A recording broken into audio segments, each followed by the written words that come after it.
Yeah, hello and welcome to a real sort of special occasion. I'm live. I am live. Tim, are you live out there in Rio de Janeiro? Are you live? Yeah, I've often doubted that you're actually live. I thought you were some kind of stuffed bat that sleeps upside down and hangs around in the corner of buildings. So I'm glad to know that you are all the way live.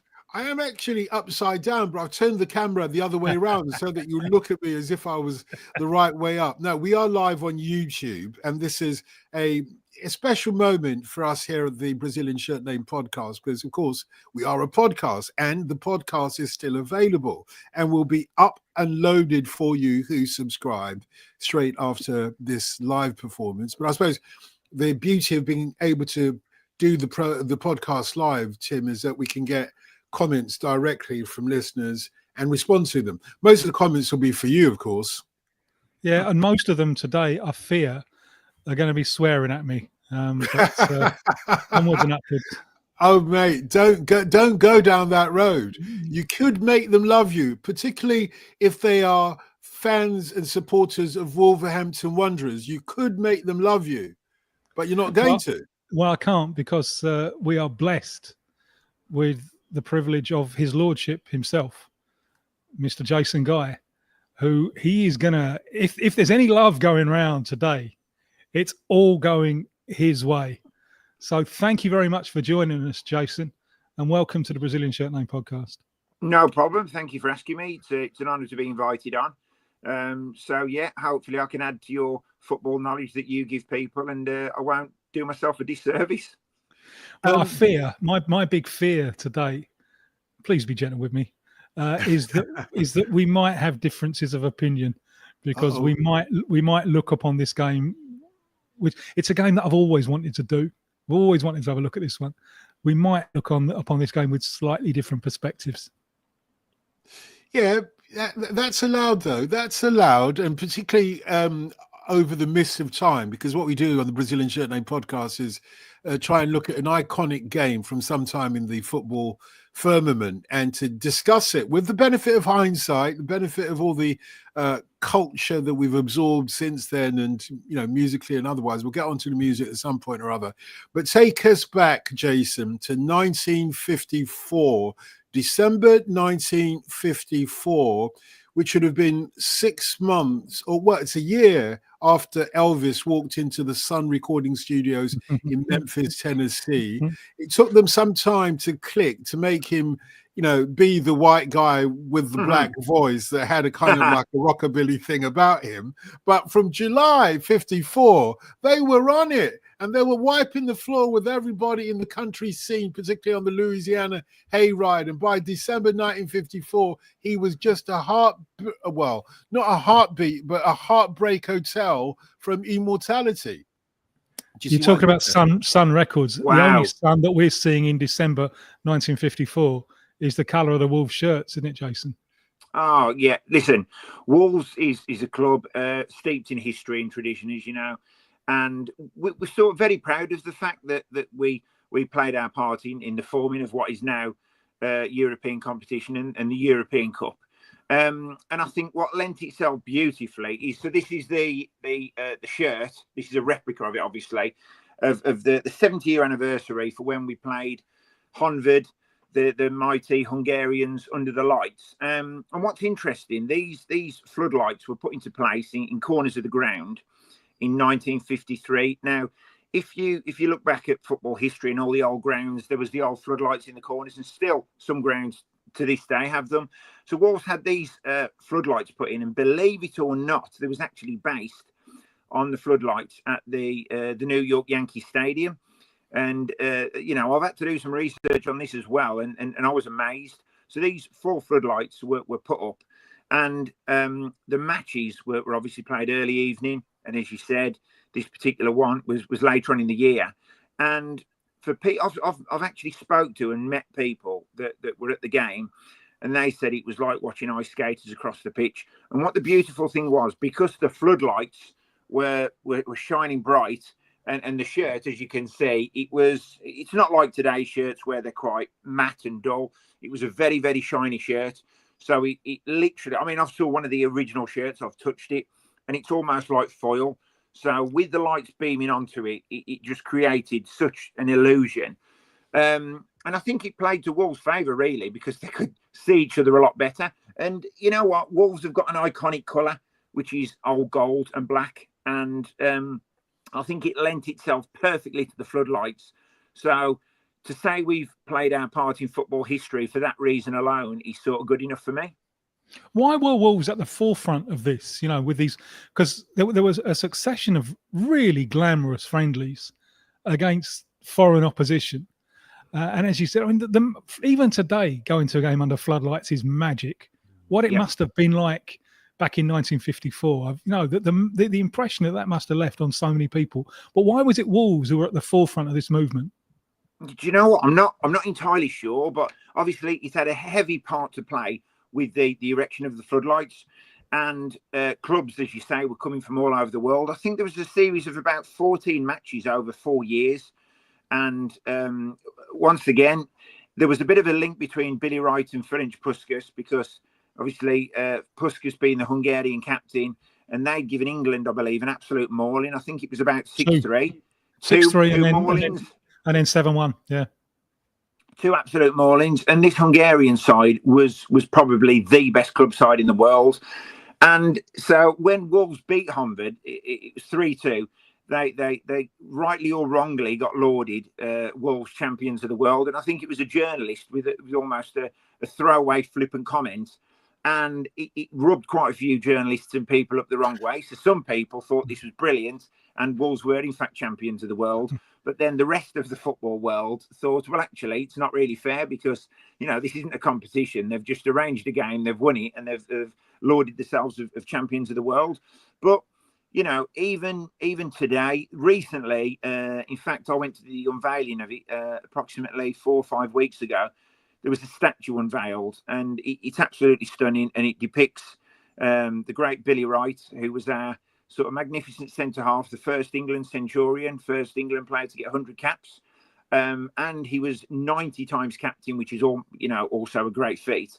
And there's a picture of him going up with, I believe, in fact, I think it's against Spartak with Lev Yashin in goal, and it's loved. And the way it's done, there's sort of gold leaf in the monument, and it looks absolutely stunning. And listen, Wolves, we're not creating much history at the minute, as I'm sure you can appreciate, sitting 17th in the table, but we are very, very proud of our past. And you know, for it to shape football as it is today, like I says, means a lot to us Wolves fans. And if you go to Molineux, you will see statues of the great Billy Wright, statues of the great Stan Cullis, and now this new monument which depicts those brilliant floodlit years. And they were the best team in the land at around this time. Who were the big stars? And tell us a little bit about the manager. So the manager, Stan Cullis, ruled effectively with a bit of an iron rod, if you like. But Stan Cullis was also a player for the club, and a player once again at a very successful era. So we won the cup in I believe it was 49. We then in 1960 won the FA Cup again. So in that golden period of the 50s, there was Bill Slater, our fantastic captain. There was Billy Wright, like I said, the first England centurion. There was Bert Williams in goal, who once again, England international. The great Ron Flowers, who only died a few years back, who was once again a fantastic player. Johnny Hancock's the small winger. And what was interesting was some of these players, long after they retired from football, stayed around at the club. And there were certain players, I believe it was Eddie Clamp. I think it was his mum used to come in and wash the kits. Eddie Clamp himself had come in and help around, be a bit of a sort of groundsman and a bit of an odd job man. So if the pegs were falling down in the changing rooms or a few tiles had come up, he'd be repairing them. There was the great Peter Broadbent as well, another striker who scored an absolute hatful of goals for Wolves. And the gentleman who scored 2 goals against Honved was a gentleman called Roy Swinburne. Once again, a fantastic number 9. And these were really, really great players. And listen, the argument could be we've probably never, ever replaced these players. And that era for us was a real golden era in football and in our history. And that's why we're so very proud of it. Yeah, there's a lot going on there. You've given us some history of football as it once was, as it was played. Floodlights were still magic, very much magic, as I started watching football in the late 60s and early 70s. In fact, once in those days, once you went to a floodlit match, you didn't really feel the same about the daylight matches, because it felt like, I mean, often enough they were on school weeks. They were like on school nights, if you like, and so there was something about you're going to talk to your friends the next day at school about going up the White Hart Lane for me, but and it felt like Hollywood. It felt like a bit of magic. There's a little bit of tinsel's been shone onto the pitch, and in your lives as well, brought to your lives. And when you look at the floodlights today, they don't seem to have the same thing as having those tripod-y kind of things that, on each corner of the pitch. And you looked up, and it was just amazing. It was like a feat of technology. And Tim made a point about imagine what it was like for people in those days, and you described it really well. But what did the players make of it? Did they immediately? You said that it helped them, see each other, but did they immediately warm to it all? I imagine there was one or two who thought, "Oh well, this is the way the game's going." In 50 years from now, they'll be signing players for 100 million quid. It's a shame it's not my generation. I mean, absolutely. I do a podcast, a shameless plug, called The Wolf Whistle, where I interview former players about the time at the club. And one particular player I interviewed was a gentleman by the name of Ted Farmer. Now, Ted's still alive. He's in his late 80s. And he wrote a book called The Heartbreak Game, because he sadly got injured at 24 and his career finished. And this player would have probably been the highest goal scorer in Wolves history until at least Steve Bull, because he was scoring goals for fun. And Ted said to me that his debut he remembers, because he caught the bus to the stadium and walked to the stadium with the supporters, and almost his feet not touching the floor, as supporters were all bunched up together and carrying him along. And he said, listen, all he could remember was seeing the floodlights and the floodlights on, and where the Molineux situated was still one of the closest grounds to the city centre. I mean, there's only a few left. They've now moved out into retail parks, etc. But Wolves is still very close to the city centre. There's also a big park nearby called West Park, and supporters would come from the city centre or West Park, the west side of Wolverhampton. They come along, and all you could see was these towering floodlights. And it does evoke memories of even my first game, which was January 24th, 1989. Steve Bull scored a hat-trick. We beat Bristol City 3-0, 1989. We was in the third tier of English football, but I can remember pretty much everything about the game. But what I can remember was getting off the bus, walking towards the stadium, seeing these floodlights, seeing the drizzle through the floodlights, then going out and seeing the green bays, the smell of pies and hot dogs filling the nostrils. And it just evoked so many senses, and it wasn't just about the football. And I think this is the players as well.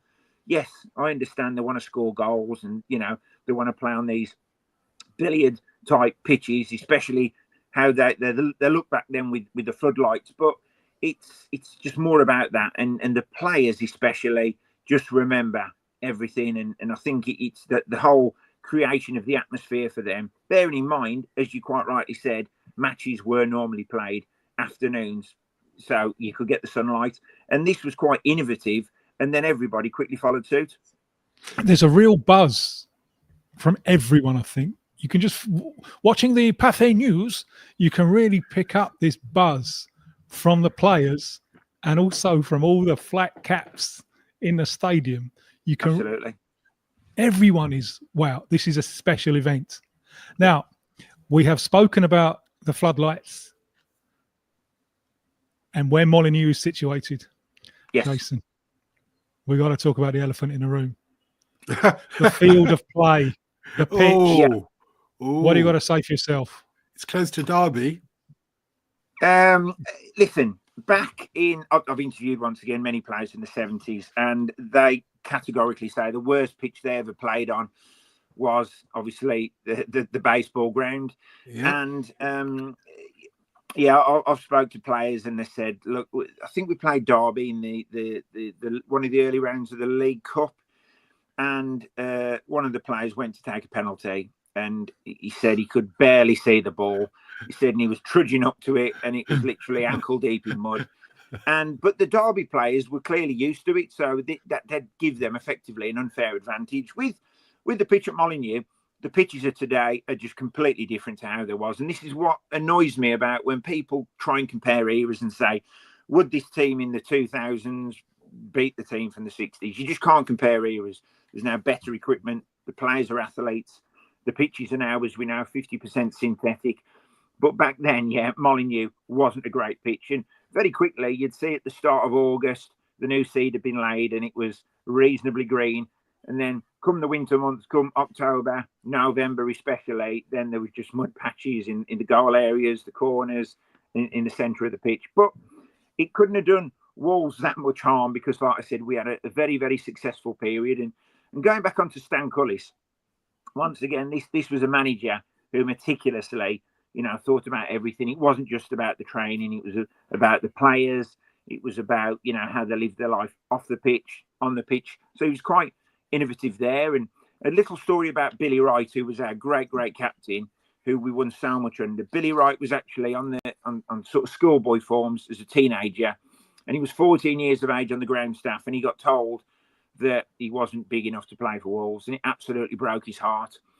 And it was I think it was the groundsman who had another word with Stan Cullis and said, look, you broke this lad's heart, just give him one more chance.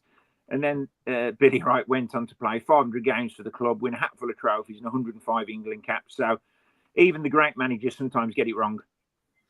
Well, the pitch on this occasion is not nature, is it? Oh. The pitch has been doctored. And here you see, I think we're going to fall out because for me, what happens in this game is an easy word for it. It's called cheating. Right. And Ron Atkinson himself says, because the pitches are mud heap anyway. And at half time, Honved is 2-0 up. Half time, him and the other ground staff, they're sent out to water the pitch even more. And so it becomes, and this is the idea, make it unplayable for Honved. And Atkinson has said, had the pitch been in normal conditions, it would have been 10-0. This is cheating, isn't it? So it's commonly known now as the dark arts. Exactly, yeah. It's not. Listen, we all remember the crazy gang of Wimbledon in the 80s, giving the opposition flat balls to warm up with, watering their side of the pitch when they're warmed up, turning off the heating in the dressing rooms, etc. And like we talked about innovation, and clearly that was a plan being hatched by Wolves. And I think it wasn't so much that we was desperate to win the game, but I think we almost needed to. We was hosting the game. I think if Honved had come and turned us over 6 or 7-0, that could have been the end of it. But because Wolves won, it invited more clubs back. People wanted to compete against Wolves, and rightly so. So if you ask me, I think it was a job well done. Yeah, very well done.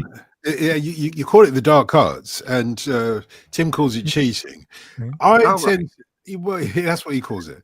But I said we're going to fall out. I tend to think this is not dissimilar to the hand of God. But see, there's a key difference for me. What's the difference? The hand of God is the hand of God is a fantastic line, isn't it? And it's Maradona giving a little wink and said, "Yeah, you know what? I got away with it." Whereas, and this, I promise, I'm not having a go at Wolves. I think this is a thing which is so infuriatingly English. The depths of hypocrisy. I've been thinking a lot about this actually because I've just heard a situation in my own family, which I'm not going to share with you, but it's made me think a lot about this. How you can be, it's such an English thing, I think, really fair play, morally upstanding, at the same time cheat away. And it's such an English, like when everyone talks about Stan Cullis, morally 100% rigid, so-and-so, and he's cheating away like nobody's business. And that kind of, now I think, and you said, Jace, that Wolves needed to win. I think it goes much further than that. I think that English football needed to win. Absolutely. And I think that's an important point, and something as Wolves fans we probably overlook a little, where we didn't, obviously, clearly at the time, they didn't realise how much traction it was going to get. They didn't realise what, no one was to know it was going to become, obviously, a European competition. So I think in hindsight, definitely it was so important to English and British football. And just to go on another point, really, and this was, for me, I first started watching football in the sort of late 80s and going to live football games in the early 90s. And if you remember, all English and British football clubs were sort of English clubs were banned from European competition. Yeah. So it was, we was always talking about Europe and history and this and that. And I didn't get to see it for a few, well, as a Wolves fan, I've only got to see it recently. But then a little known fact is Wolves played Moscow Dynamo in 1989 in a celebratory game, and Steve Bull scored a couple of goals, and we beat them 3-2 at Molineux. So the absolute irony. And we also played Honved in the opening of the Molineux, the new Molineux. I think it was in 93, which would have been a good 40 years after these first set of floodlit games, and we lost 2-0. And there's that lovely picture of Billy Wright and Puskás together. And I love the friendships that are formed through football. And someone shouts out from the crowd, lovely bit of Wolverhampton wit. That's the closest you ever got to him, Billy. And his laugh.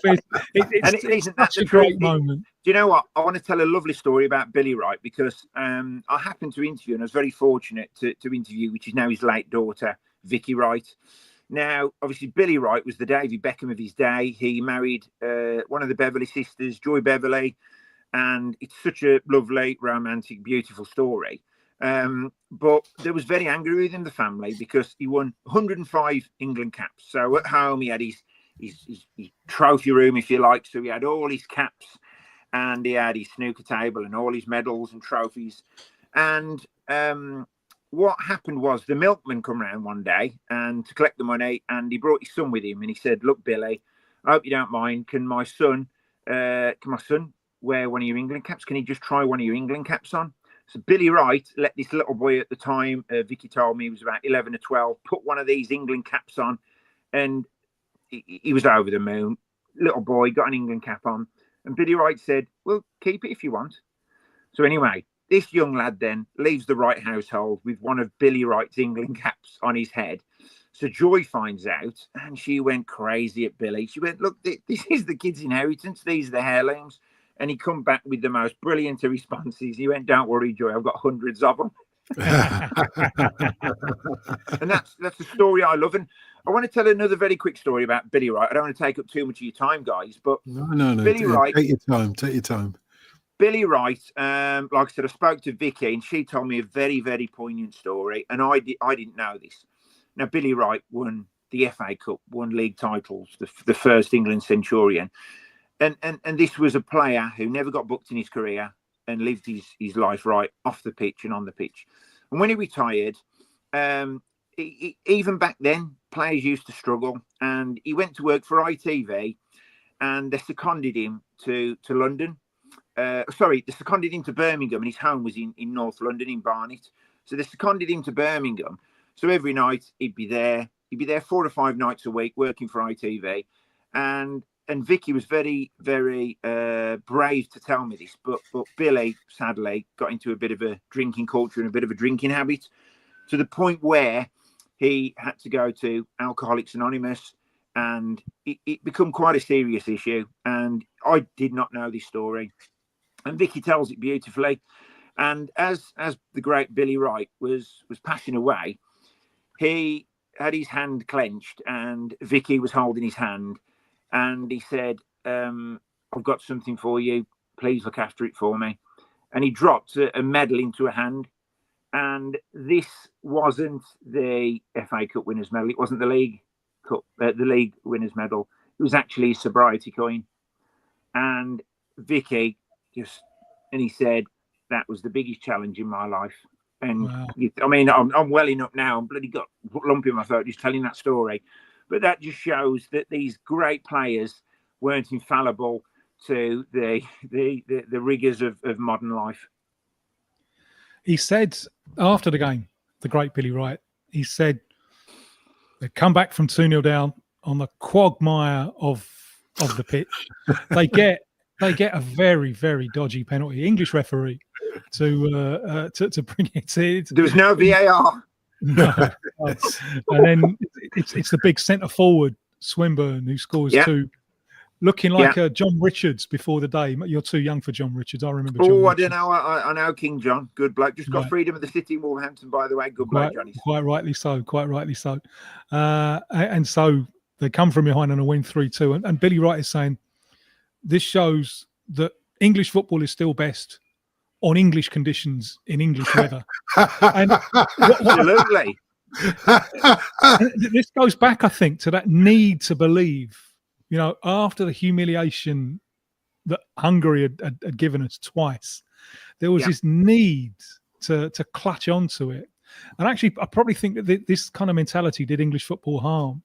And I well remember going into the 80s, there was this view that, playing on the pitches of August is all very well, but we'll see when the real stuff, we'll see.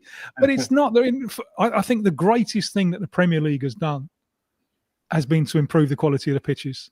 And it's improved the quality of the spectacle, and we get better players as a consequence. But the comparison I would draw between this need to believe in English football is James Bond books.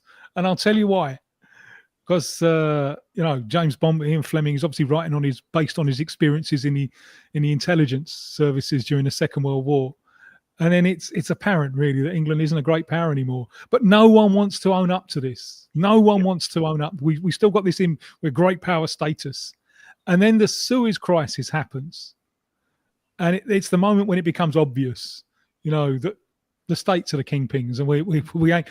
And what happens then is sales of the James Bond books go through the roof because people are looking for consolation. And in the James Bond books, we're still important. It's still he's doing it for Her Majesty, and it's looking for that kind of post-imperial comfort. So I think this game and this desperation to win, it's all got to do with. There's a lot to do there with what had been the imperial power and the country that gave football to the world now struggling to persuade itself that it's still top dog when really it isn't. Oh, listen, absolutely. Like I said, this was an absolute golden era for Wolves. But, you look at how quickly football can change, because in the 50s, we were lauded, as we know, the one of the... Was your dad a fan? Is this a family, family thing? That's a funny one, really, because my dad didn't like football at all. And all it was, I just wanted to fit in at school. And I supported Tottenham Hotspur in 1987 because they got to the cup final, but then they lost. And then the next season, I supported Liverpool because they got to the cup final and they lost. So I thought, I just better start supporting my local teams. That's when I started supporting the mighty Wolves. But bearing in mind, in 1988, when I effectively started supporting them, Wolves had just come off the back of 3 successive relegations. So 83-84, we was in the top flight, relegated, bottom of the league, and then we went into the second division, got relegated again, went into the third division, got relegated again. This is 4 successive times. Now, bearing in mind, 25 years, no, actually, just over 22, 23 years earlier, we'd won the FA Cup. And this is how quickly football can change. Yeah. And then we'd gone from back in the game against Honved, there was reported 55,000 supporters in the stadium. Wolves were then getting crowds of 3,000. It was just, the ground was absolutely desolate. And that's how quickly it can change. And then we all know the story. Sir Jack Hayward come along. And bearing in mind, Sir Jack Hayward used to go and watch Wolves in the 1950s. Sir Jack, the philanthropist he was, and great, very, very patriotic. He used to crawl under the turnstiles because he couldn't afford to get in, and he lived in nearby Whit Marines, which borders on to West Park, which we spoke about earlier. So he used to climb under the turnstiles to get into the game, and then years later he repaid all that ticket money by buying the club, and spending a fortune on it and developing the ground to which we've got today. So it's funny how it all goes around and comes back on itself. And and this is where we are now. But do Wolves supporters today know that you never really won the World Cup? No, we listen. We don't go into too much detail with it. You know, still to this day, to be honest, Wolves. I mean, the last trophies we've won. Let's be completely honest. The last major trophy we won was in 1980, which was the League Cup. Before that, it was 1974, the League Cup. Before that, it was the FA Cup in 1960 against Blackburn. So our trophy cabinet, Tommy Docherty, when he took over the reins in 1984, rightly or wrongly said he opened the Wolves trophy cabinet and 2 Japanese prisoners of war came out. and bearing in mind, it's probably not the most politically correct of jokes, but bearing in mind this was in 1985 and we've still won nothing since. So we are going to clutch on to the fact that we were once held champions of the world. Yeah, well, so would I as well. Realistically, though, Wolves now this season hasn't. You've been really entertaining over the last few seasons. By the way, you've got some amazing players. You've managed to hang on to them during this January transfer window, even though I know Arsenal were sniffing around. Perhaps your most creative, Mateus Cunha. Yeah, who's a Brazilian. Yes, as are many of the team. Oh, yeah, we've got a few Brazilians in the team. We're moving away from the Portuguese influence now to the Brazilians. Yeah, but Mateus Cunha, well, how long can you keep him for?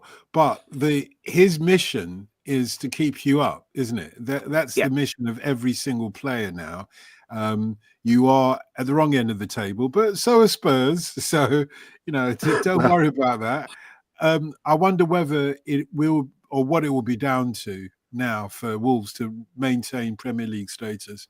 What's it going to be down to? You got rid of your manager, Gary O'Neill, much earlier on in the season, for better or worse. I'm not sure if that was the right decision. You tell me what you and the Wolves fans think, but what is it that will keep you up, to give sort of a memory to 1954 and a resonance to the day that you became world champions, quote unquote? The only thing that will keep us up this season isn't the quality we've got on the pitch. It will be, and you can quote me on this, this will be 3 worst teams, and that's a fact. Now, this is going back to last season where we played Coventry in the quarter-final of the FA Cup, and we were 2-1 up with a few minutes to go. We lost the game 3-2. Gary O'Neill then took us on an awful run. And at the end of the season, really, then he should have been replaced. This awful run then carried on into this season. Now, I don't want to lay the blame entirely at the hands of Gary O'Neill, but you've only got to look at the fact that Wolves have been the masters of their own demise here. So when the Chinese took over, the Fosun conglomerate, we spent a fortune in the early days, and we was in the Championship signing players like Ruben Neves. Now, we then quickly got promoted, 2 7th-place finishes. We had a great run in Europe, and we also had an FA Cup semi-final. I don't know, this isn't entirely factual, but I'm led to believe that there is a bit of an embargo on money coming out of China for foreign investment. Hence the reason now Wolves, make no mistake, are a selling club. So any players that we buy now, your Joe Gomez, your Mateus Cunha, your Ryan Ain't, every single player. We don't get into bidding wars with other clubs. And the reason is we buy every player to sell on at a profit. Fosun are an investment company. So our chairman, if you like, Jeff Shee, come out recently at the start of the season with an absolutely ridiculous quote saying that if you... So, and this is the thing with Chinese ownership, they don't get it. When Leicester won the league, look at all the fans in China. There was in Thailand, there was hundreds of them, thousands of them in bars. Now, clearly, they're nowhere to be seen. And this is how Far Eastern football works. So our chairman, Jeff Shee, said that if you want if you're a Wolves fan and you're looking for trophies, maybe Wolves isn't the club for you. And I mean, he come out and said that, and you think you've got it tough with Daniel Levy. Do you know what I mean? At least Daniel Levy knows how to tell lies. That's the stuff that you really shouldn't be saying out loud. Well, this was one as well. So he was putting these things out. Then a few Wolves fans got his email address, and then he was responding on email, and this was littered with spelling mistakes, and then it was all over social media, and it was just an absolute car crash before us. Now, there isn't going to be much investment at Wolves. We are going to be signing in the bargain basement. We're going to be signing players. We're going to be undercutting other clubs, and we're going to be signing players for a profit. And it's as simple as that. We are a walking shop window. I can't see a top half finish coming anytime soon. We are going to be teetering around relegation for the rest of the season. But the only thing that will keep us up is three worse clubs than us. And we know which three clubs they are. With Matheus Cunha, he signed a contract this week. And then he started kissing the badge, which doesn't sit well with me because he's going to be kissing the Arsenal badge this time next year. How it works is with Matheus Cunha, he wasn't one of the lowest paid players at the club, but he certainly wasn't nowhere near one of the highest paid players. So, listen, he signed a contract just so Wolves get a decent transfer fee for him out of complete respect. But he's definitely going in the summer. There is no way. I think he's got a £62.5 million release clause. Providing he has a good end to the season, we'll get that money for him. But the biggest mistake Wolves have done in our recent history is partying with Nuno Espirito Santo, who yes, I know he didn't cover himself at glory in Tottenham Hotspur, but given the time, I think he would have done.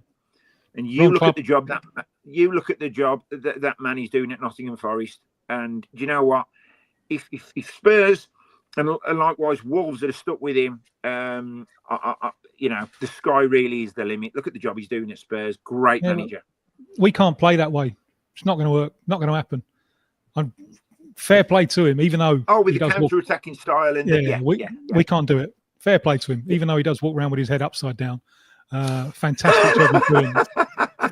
He's run that joke before, mate. It's not that funny. No, because always. May I say very quickly the point that you made about Daniel Levy? Let me correct you for the purposes of legal reasons and otherwise.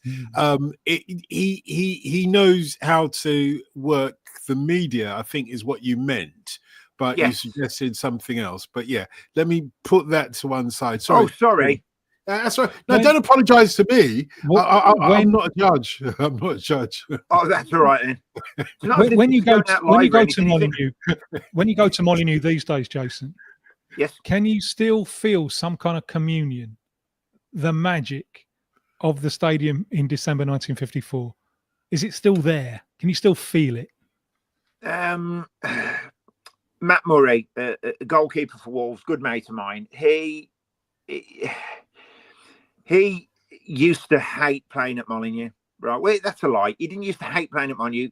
They used to prefer the away games. When Wolves started spending money and bringing the big name players in, they used to say, look, it was really, really difficult for us because we prefer the away games because the pressure was off us. But at Molineux, it was always a cauldron and the pressure was on us. And he said he used to have lots of friends in the game and the away team. Loads of players used to say that, listen, get at Wolves in the first 5 minutes and the fans turn on them. And it's true. And it's still to this day. And I think... It's like Everton, isn't it? It's like Everton. Fans turn of the past. Yeah. And Wolves fans are like many others, I suppose. We are very, very fickle.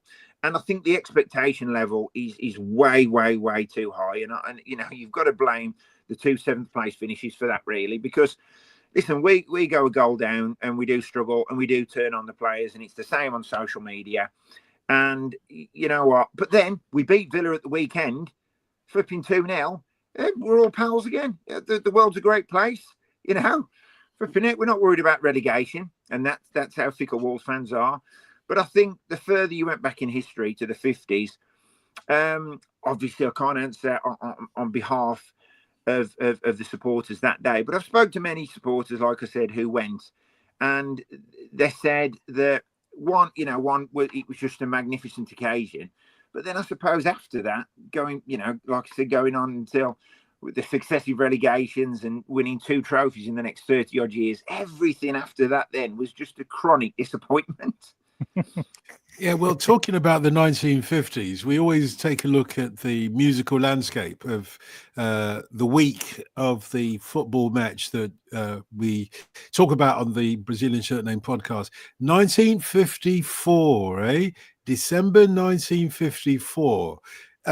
Interesting woman, 10th of December 1954. Interesting woman at number one, Winifred Atwell. Let's Have Another Party. She's got 2 tracks in the charts. Let's Have a Party and Let's Have Another Party. Let's Have a Party is going down. It's at number 18. Let's Have Another Party. You see the theme here. She's made a franchise of this, and she made a franchise of the honky tonk piano. Basically, it's like, look, let's have a party. Let's all have a party with me, Winifred Atwell, playing the old honky tonk instrumentally. I think there's a Slade connection here. Really? Oh, yeah, Wolverhampton. Because, yeah. Oh, yeah, because Jason's ears have pricked up, so have mine. Indeed. Yeah, I just woke him up. When Noddy wrote "Merry Christmas," it was an explicit attempt to portray a working class Wolverhampton Christmas. That's what he said about it. That's what he wanted to create, the memories of that. You know, I've had plenty of them. Your granny always tells you the old songs are the best, but best line that's the best line in rock and roll, mate. Yeah. And after kind of late 19th century, the Germans started producing these cheap pianos, and they multiply it in a lot of English working class houses. Suddenly, you got a piano. It's not just in the pub. You know, you got a piano at home, and people would go back from the pub and they'd have a sing along around the piano. It was a really important part for. This is the way that the Kinks grew up, for example. Something that Ray Davies was always trying to recreate. It's funny because Cliff Richard, who grew up on a council estate after coming over from India, of course, grew up on a council estate, said that he picked up the guitar because they couldn't afford the piano. Yeah, you're absolutely right that there was, it was much more readily available to people, probably on the Never Never for most people, but it wasn't common. No, it's not cheap, but it is a part of British working class life. When the pubs close, you go around and have a sing song around the piano. And the Winifred Atwell, who comes from Trinidad, it's that honky tonk kind of. It always reminds me of a Pop Black theme tune. You remember the Pop Black? I don't know if she played that, but it's that style of kind of honky tonk piano. Well, I was just going to interrupt. Sorry, while we're on the subject of music, surely you know Wolverhampton Wanderers' most famous supporter. Noddy Holder. No. Oh no! Robert Plant.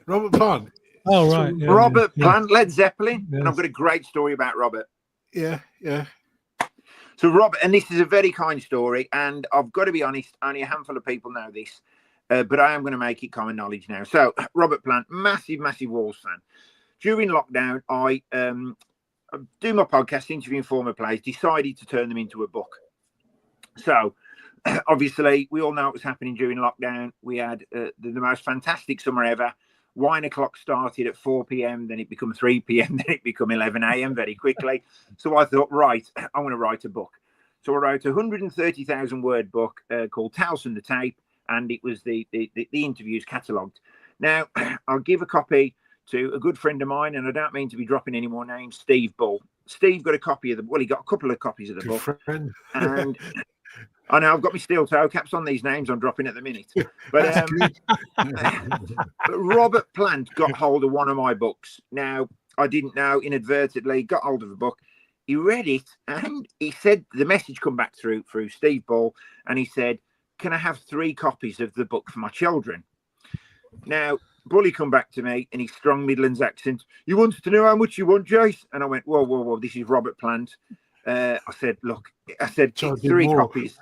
Yeah, I said, listen, just give them. And the book was for charity, and he donated personally £5,000 to each charity. Whoa. He donated £10,000 just because he liked the book, which, I mean, yeah, so that's Robert Plant, Led Zeppelin, Stairway to Heaven. trump that one, guys. Who's Spurs' biggest? You're gonna give me Phil Collins or something now, aren't you? Oh, new Spurs. Chaz and Dave, isn't it? Chaz and Dave. Ah, Yeah. Chaz and Dave led that. Have Chaz and Dave got the pull in America that Robert Plant's got? No, I don't think Chaz and Dave got the pull outside the southeast of England. There's not a lot going in the charts in 1954 that Robert Plant would have. He would have loved. Yeah. I'm not sure about that because there are some crooners in there. I know he's not a crooner as such, but he had to come from somewhere. I mean, Billy Eckstine without No One But You at number 4. Billy Eckstine's fantastic. He's absolutely probably the best. You've got Billy Eckstine, but I think this is interesting. You've got Billy Eckstine and you've got Nat King Cole. Both of them are doing, and both of them are jazz, aren't they? When if you look and see who played with Billy Eckstine, it was like on Dizzy Gillespie, Charlie Parker, Miles Davis. He had the best. So he's obviously really into it. But and Nat Cole was a pianist first and a vocalist, became a vocalist second. He's one of the most accomplished. He's like, in a way, he is like Aretha Franklin. You know, they play piano so well that, you know, the producers would go into the studio and say, no, why don't you play the piano? And they're like, no, let the youngster play the piano, you know, because I'm going to concentrate on vocals. But they actually arguably were as skillful on piano as anybody else. Look at the material that both of them are doing. It's just so pop, isn't it? You know, Nat doing Smile. It's a lovely song. Well, but it's so pop, isn't it? It is pop, but it's the one tune in this chart that has endured the passage of time.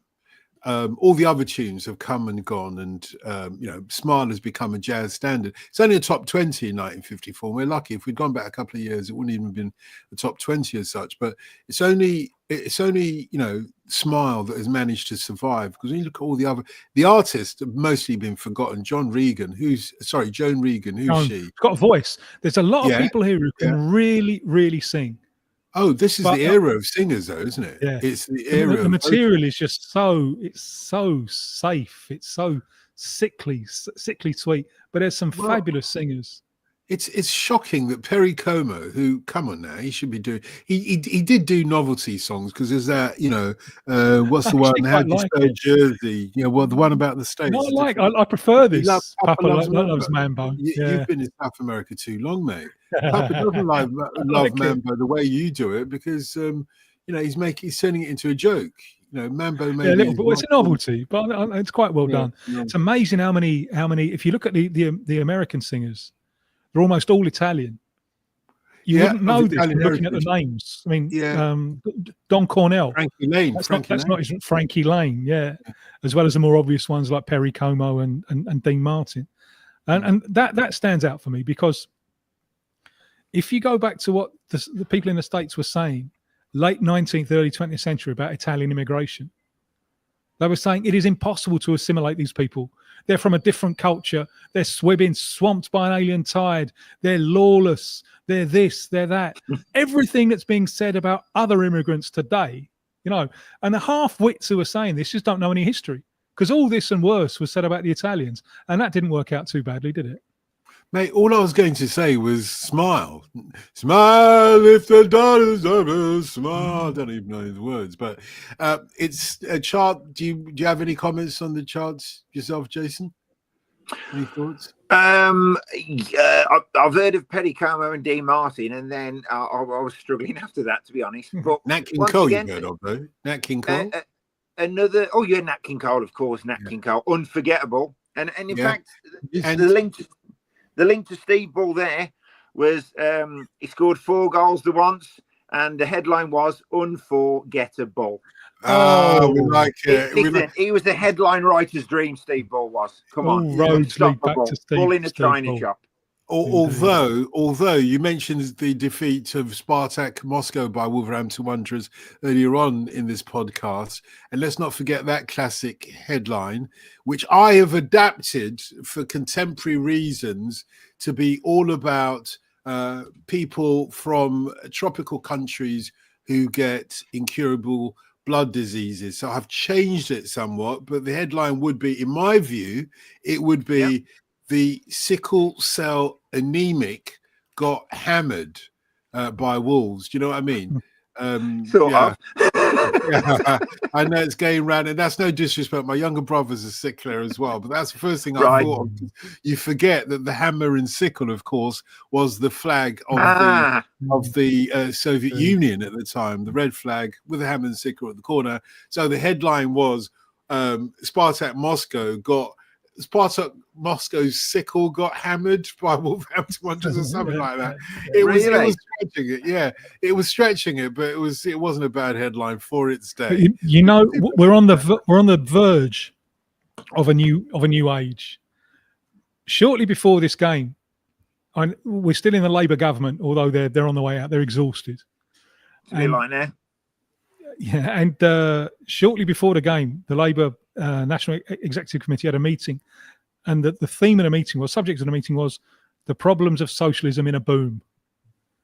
They created a new world, and they didn't know how to deal with the new world that they created, because like as a result of post-war prosperity, which is just beginning, rationing's over.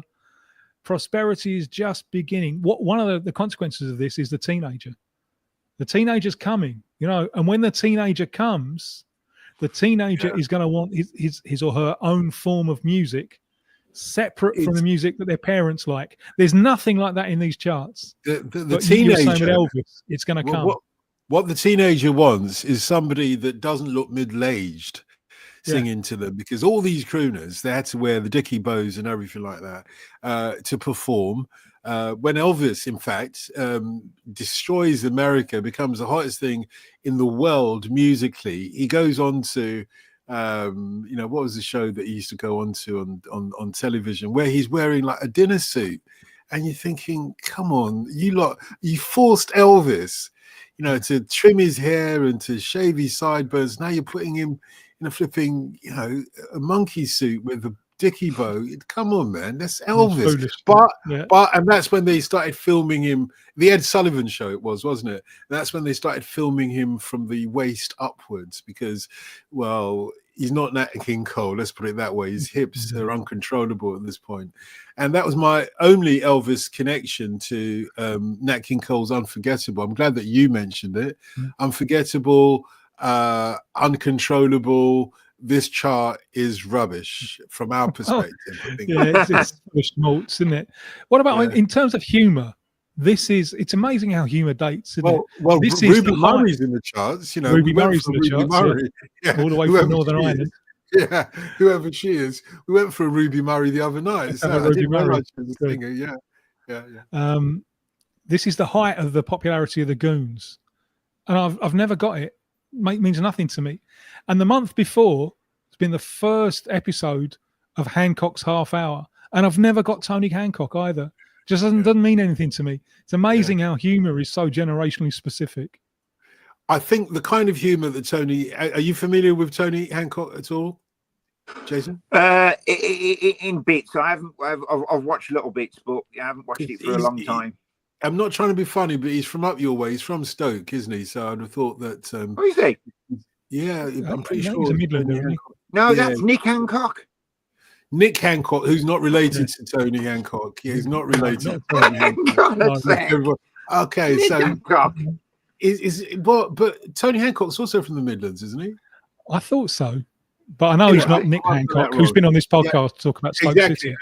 And to remind us that he's not related to Tony Hancock as well. Yeah. I've got another story. You've just touched onto politics. I've got quite an interesting story from the 80s at Wolves. So I'm sorry to move on a few years, but am I okay to add this in? Yeah, of course. Yeah, of course. So the Wolves were owned by two Asian gentlemen called the Batty brothers. So they had a sort of a very short tenure in the 80s. And basically, after we won the League Cup in 1980, in 1979, we built a huge stand, which is still there today. And that was called the John Island stand. So at the time, Wolves paid to build the stand. I think it was around about 1.3 million. But with borrowings at that time in 1979, with interest rates 15-16%, this forced the club into an administration. So the Batty brothers waved this magic wand, and they was brought in by the legendary Derek Dugan, who had become chairman of the PFA, then become chairman of Wolves, and he brought in these two Asian businessmen, the Batty brothers. Anyway, to be fair, they didn't have any money, but the reason they was brought in was to try and change the fortunes of the club. And if you guys been to Molineux? Yeah, I've been there. So behind the Molineux, there's an absolutely massive, huge Asda, and Wolves owned the land that was on. So the Batty brothers, in their wisdom, thought, right, if we can get planning permission on that land, that will save the club, because they sold it then to a supermarket chain, sold the land, club saved, and it was really as simple as that. This is where the problem in lies. Now, this can't be proven, but there was an MP in Wolverhampton called Enoch Powell. So Enoch had give his rivers of blood speech, and what he'd done, it sort of tainted, or the Batty brothers weren't looked at as favourably by the council to give them planning permission for this supermarket. So in the end, they didn't get planning permission for the supermarket. It did force the club into an administration, and it was at that point then it was brought by another set of brothers, the Gallagher brothers, who immediately got planning permission, lo and behold, and the club was saved. Now, that's just my political link. No, mate, that's a great story. It's a great story. You know, sometimes when we do this podcast, I think the podcast is more about history and to remind everybody where we were at one stage in the journey of this great country of ours, which includes football over the last 160 years or so. The journey of this country includes football. But football, like Tim said earlier on, not only does it bring friendships, it brings enmities, but it does remind you that we're all in this together. You know, we're all in this. We enjoy the game. We show up on a Saturday afternoon, or we used to, when games are all on Saturday afternoon. Saturday afternoon. Or a Wednesday evening under the floodlights. Yes. Well, in terms of this podcast, yes. But, you know, that's why we do this. By the way, it's going all dark because I didn't put my lights on, and the evening, you need some floodlights there. Yeah, I need some floodlights. On that note, before we leave this conversation, just one last question. Sure. And if you had a time machine, Jace, and you could go back to any Wolves game in history, where would this game against Honved be on the list? I would say, and it's not just because of this podcast, I would say at the very top of the list. You know, when games take place and they create history as they do, and, you know, like I said, it's now immortalised in bronze outside the stadium. It would have been just so interesting for me to, you know, just be there and look at the smiles on people's faces and look at them looking up. And a sad story about these floodlights, which I've just remembered, that when they redeveloped the ground, these floodlights ended up in a skip outside the Molineux. Disgraceful. Now, if you think about it, you know, this is arguably, you know, such an important pivotal part of our history, and as we see now as football history in European competition, and these floodlights that more than did their job then ended up in skips, which for me is just unfathomable. But there you go. That's I don't think that could happen today. I think today there would have been, you know, some kind of preservation order on them. I know they weren't the very first floodlights ever, but they were the floodlights on the day that Wolverhampton won the World Cup. And maybe, you know, maybe over the past hour, we've done our little bit to immortalise those floodlights in the memory of a few people. I think so, yeah. And we've had a great conversation as well. Cannot thank you enough for joining us, Jason, Guy. But let's just remind everybody that the podcast, your Wolverhampton Wanderers podcast, is called Wolf Whistle. And the book that, well, you know, the greatest of all Wolverhampton Wanderers fans donated so much money to is Tales from the Tape. One, dear? Yeah, that's the one. That's the one. Tales from the Tapes. Yeah. Or do you mean Volume 1? Typical Wolves, available from all good Never miss bookshops. an opportunity. Available from all good bookshops and the bad ones too. Yeah, well, we'll do it again. Let's do part 2 on another occasion so we can have that part 2. Absolutely. Thank you, guys. And it's been really interesting. I've learned so much as well in the last hour about life in the 50s. So I really appreciate you asking life me in the 50s. Not that we were there. I was only there for 4 months in the 50s. By the way. Yeah. Just I can't tell you much about life in the 50s. I've just seen the power cut, you see, and I know there was a lot of power cuts in the 50s. They were in the 70s as well. The ones in the 70s. He's in a real peace super. He is down there. Yeah, indeed. In those days, 3-day week, mate. This is what we're having right now, as I'm experiencing it. No, thank you very much, and thank you all for listening to our very first live show on YouTube. Do remember you can subscribe to the podcast, but also there'll be a podcast waiting of itself straight after this production. Thank you. And good night till the next time. Next week, same time, next channel, 4 o'clock next week. Tim, you up for that? Yeah, game on. Yeah, and Jason, we'll see you next time. Thank you very much. Thank you.